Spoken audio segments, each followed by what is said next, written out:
چطوری مایکل اولیسه با این همه آرامش و خونسردی تبدیل به یکی از خاص‌ترین بازیکن‌ها شد؟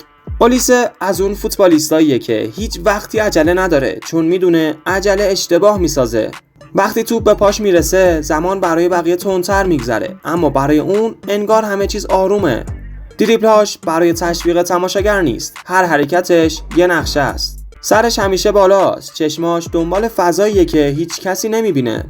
نه دنبال شوافه، نه دنبال حاشیه، فقط میخواد با فوتبالش ثابت کنه چرا اینجاست. از بیرون شاید ساکت و کم حرف به نظر برسه، اما وقتی سوت بازی زده میشه، همون آدم آروم کابوس مدافعین میشه.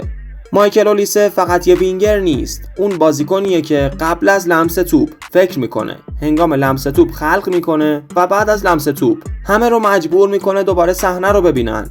شاید امروز فقط اسمش روی زبون فوتبالی ها باشه، اما اگه همین مسیر رو ادامه بده، فردا همه ازش به عنوان یکی از خاص‌ترین فوتبالیستای نسل جدید یاد میکنن.